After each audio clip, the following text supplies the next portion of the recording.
Welcome to episode 4. I'm Callie. I'm Fitz, and this is Nostalgic Rewind. Rewind. This is gonna be the theme song, and it's gonna haunt my dreams. You're welcome. Yeah, it is so weird to just keep putting these out. We like to record these a little consistently. We do. And we like this. You know, we're jumping into this, and ever since we kind of started this, we thought we'd just do it as a thing because it's something we wanted, and we really enjoyed this. We're really enjoying it. One movie at a time, kind of breaking down the whole thing, taking a better look at it than when you normally just sit down and watch a movie. Because afterwards you may talk for a couple of minutes. But Kelly and I, when we go watch a movie, it's not a couple minute conversation afterwards.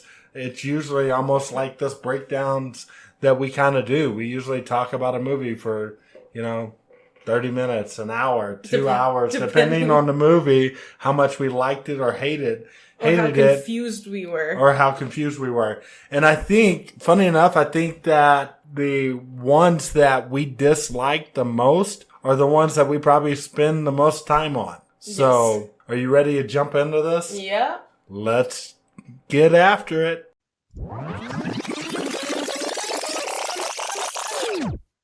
Today, we're going to be talking about Brink.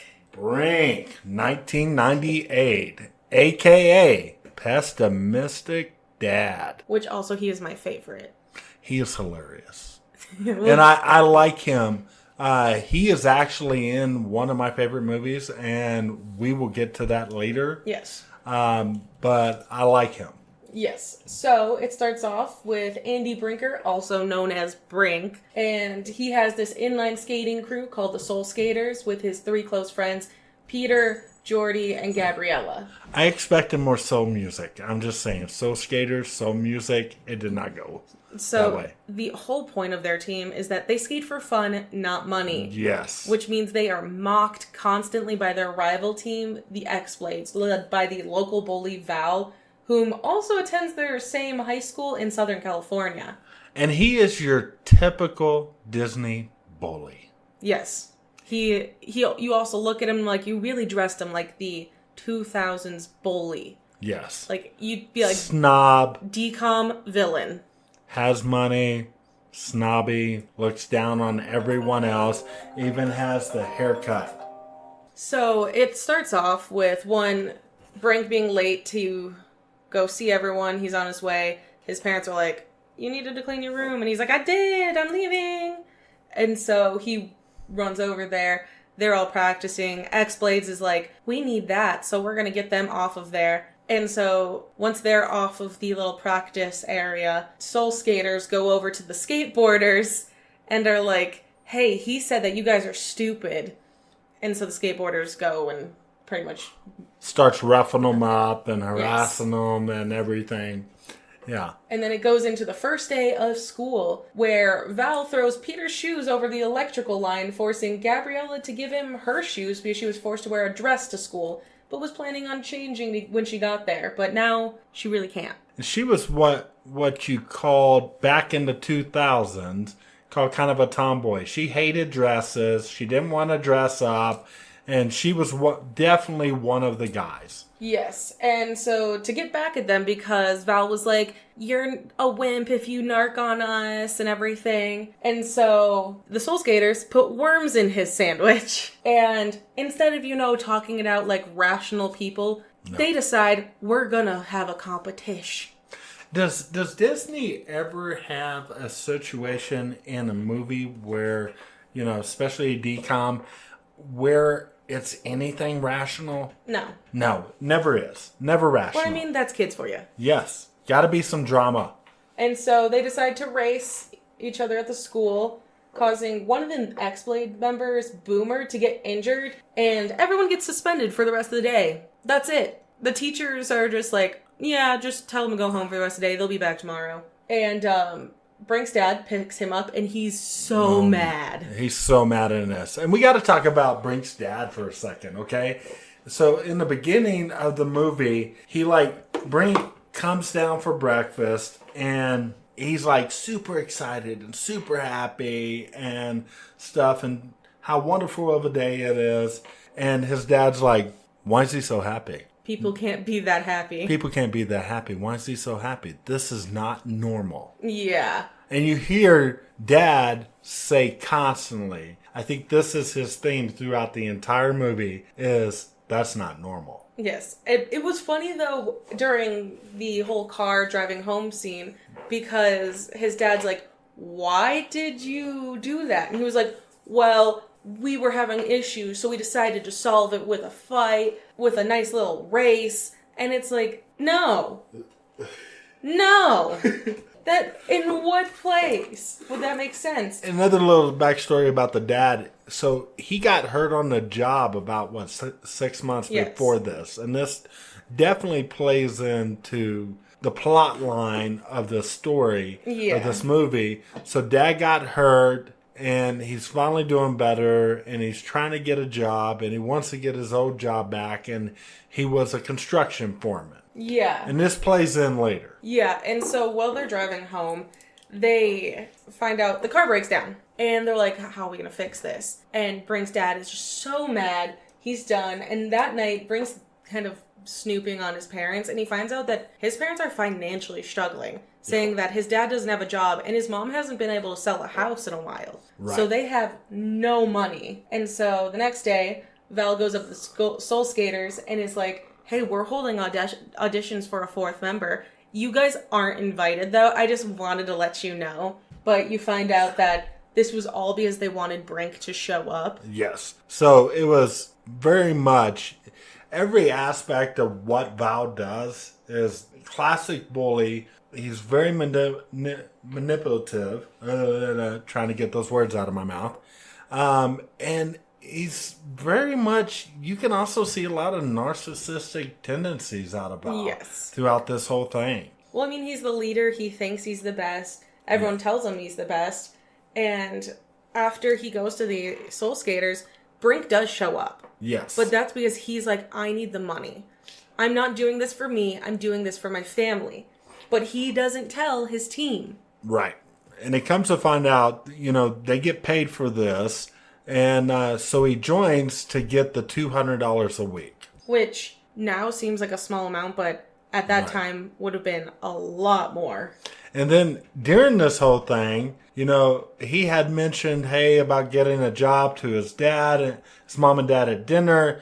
And he mentioned skating. And of course, his dad is like totally against it. Well, I mean, he got suspended for half skating. A day. Yes. Why are we going to let you do the same thing you got suspended for? And so his dad gets him a job at Pup and Suds. Yes. Washing the puppies. One, Brink doesn't even know how to do that. But two, he takes it because he's like, I don't want to let my dad down. He's already mad at me. I need to make money.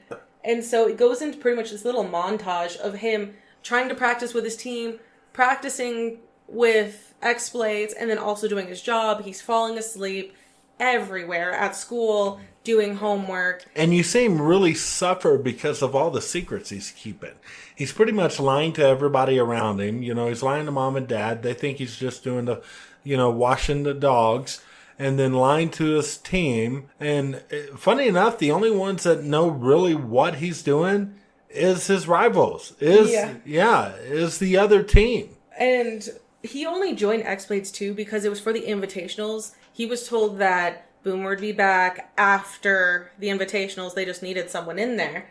And so on the day of the invitationals, he pretends to be sick. Right. Because his friends wanted to go. Yeah. And he's like, hey, I'm sick. Go practice. Like, don't go at all. Right. Like, no reason, just don't go. So they're standing around at the skate park practicing, and what's her name? Gabriella suggests, okay, let's go check out our competition on who we're going to, skate against in the finals. So they go, and then they realize. It is Brink. Brink was on the team, and they are so upset because they're like, you lied to us. This is all... You're doing this for money. That's not the point of what we do this for.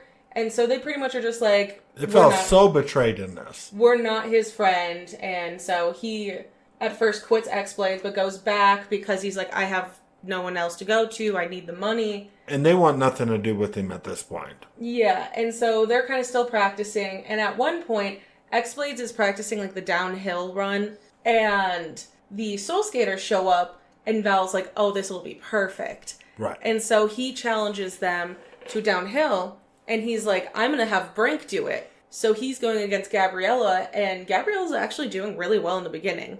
Right. But before it started, Val was like, stay on the outside on this one curve. And Brink's like, why? You're not supposed to be on the outside. Like, that doesn't make sense. It turns out Val went all the way down and threw rocks on the road. Because they're going at such a fast speed that if you hit that, you're going to go flying. So, of course, Gabriella, she goes around that corner.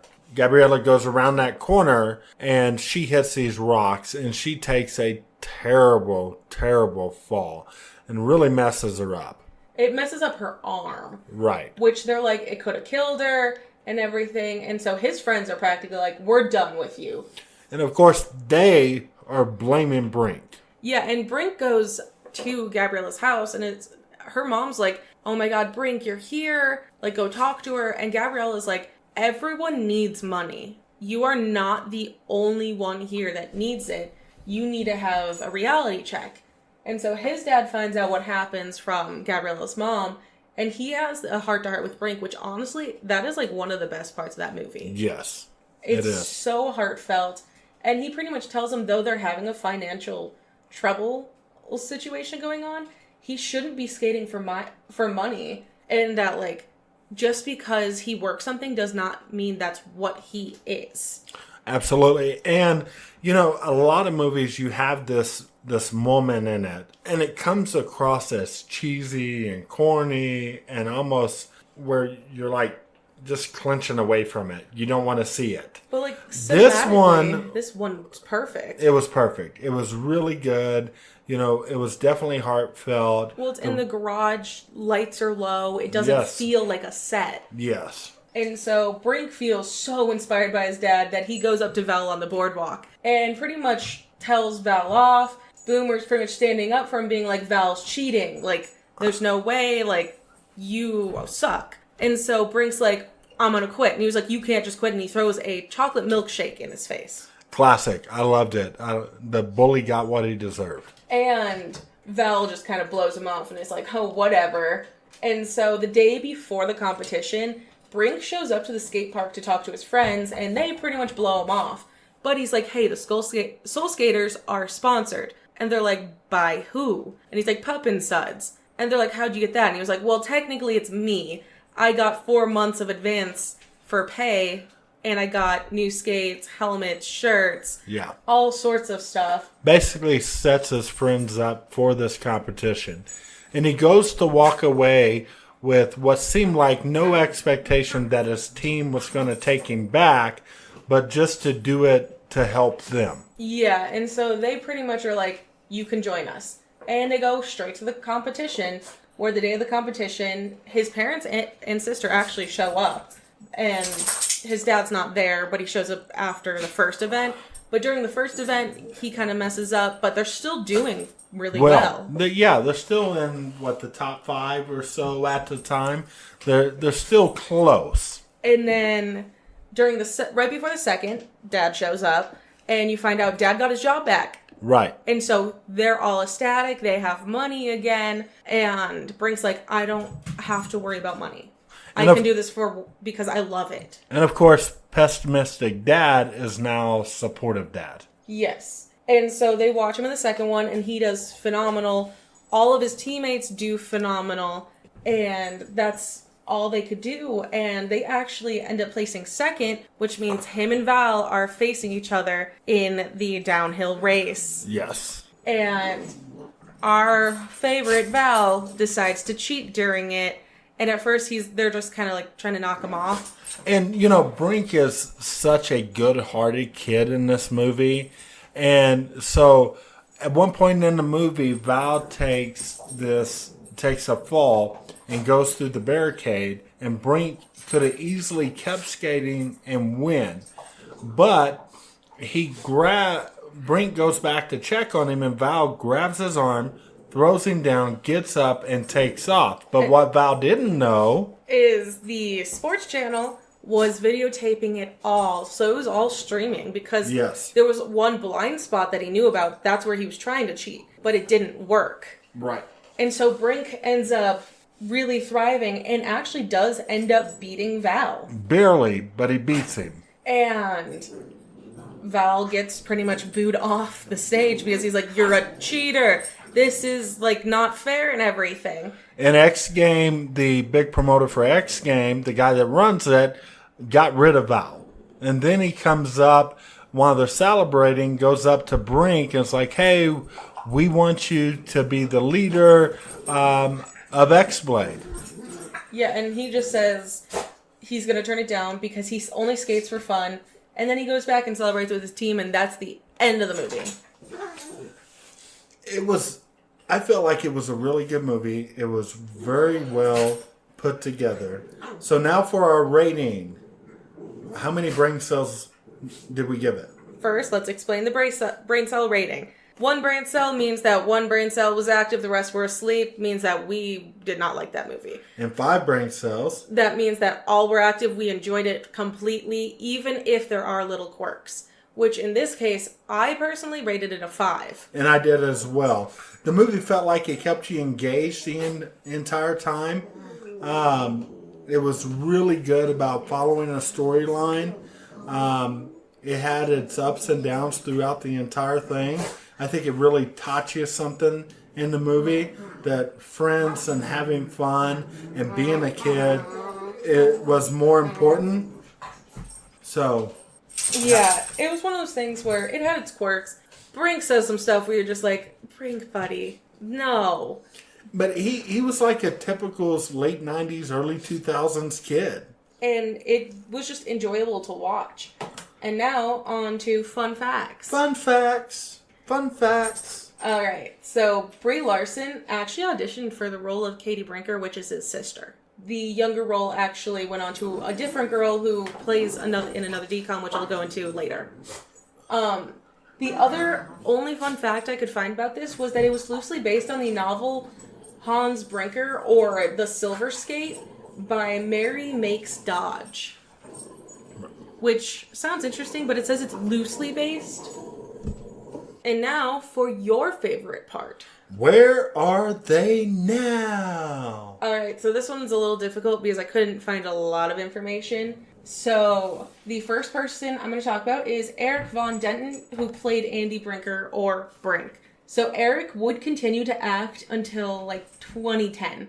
His last credit is in 2010 as the voice actor for Sid from Toy Story 3. Oh, that's neat. After that, he went on to have a more private life. He is a sales manager for a commodity brokerage firm. In 2018, he married his wife Angela, who is a real estate agent. They have a daughter and 2 sons together. Oh, neat. Okay. Went on to live similarly normal life. The second person is Sam Horgan, who plays Val. Sam would continue to act. His last credit is from 2016 as Nick in Modern Family. It seems, though, that he left the industry after that and led a very quiet life, and I could not find anything on him. Next, Christina Vidal, who played Gabriella.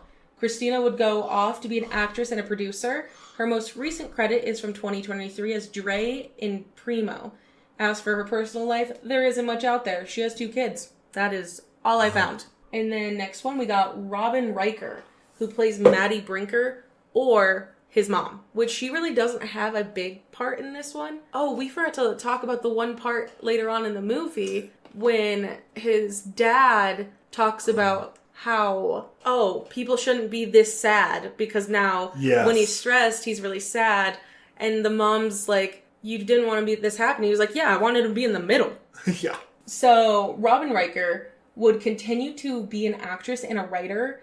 Fun fact, she actually began acting in theater at the age of 2. Oh, wow. Her most recent credit is from 2020 as Beverly Maples in Killer Dream Home, which I'm assuming is like a horror movie. There is nothing online about her personal life. That is a common theme for this cast. The next one is Jeffrey Blake, who played Jimmy. and I believe that's one of his friends. Right. Jeffrey would go on to be an actor and a producer. Fun fact about him, he is an Emmy-nominated 2-time SAG Award winner for his role as Wesley in the 1994 classic Forrest Gump. Oh, wow. His last credit is from 2022 as Senator Jim Graham in Section 8. Again, little is known about his personal life. Okay. Next up, we got Patrick Lewis, who is Peter, who he's the one that goes to Brink's house and is like, hey, you coming? And Brink's like, I'm sick. Patrick would go off to have a private life while acting here and there. His last credit is from 2021 as Kale in The Man from Nowhere. Again, nothing on his personal life. Common theme. The second to last person is Katie Volding, who plays Katie Brinker, who is his sister. So earlier I'd mentioned that she went on to do other things. Katie, like most of the cast, would leave a private life. She did go on to be in another DCOM, Smart House, which I know you absolutely hate that movie. It's not my favorite. She acted predominantly until 2001. Her last credit is from 2009 as Katie Cadwell in Au Pair 3, Adventure in Paradise. Okay. Which it seems like that was more of, it was a addition to it's a trilogy, so she had to come back. Otherwise, everything else ended in 2001. And finally, David Graff, who is Ralph Brinker. David, who is a respected SAG member, was best known for his role in Police Academy. One of my favorite movies. Yes. He played Hightower. Hilarious. So funny.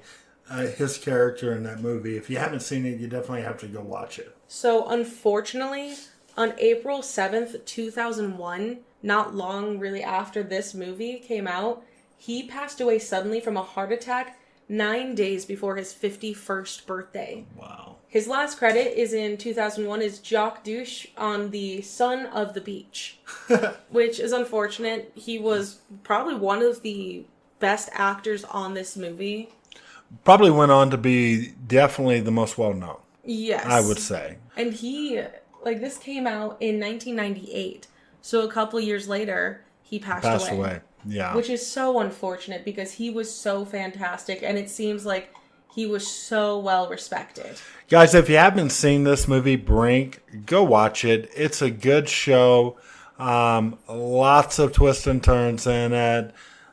Great kids movie. Definitely give it a chance. Watch it. Even let us know what you think about the movie. Yeah, I had never actually seen this. I thought I had, but my memory was just like, either I hated the movie or I hadn't seen it. And I couldn't remember which one, but I hadn't seen it and I honestly really enjoyed it. Mm-hmm. For a DCOM, it's so heartwarming and special that you just want to keep watching. And as we've discovered, not all DCOMs have this. No. They don't. They just don't. Well, thank you so much for listening. And you will listen to us next time, hopefully. Come back. And if you have any suggestions, we have an email attached. Hopefully it's on there. Get on there, check it out, send us an email on what you would like us to review. And thank you for listening.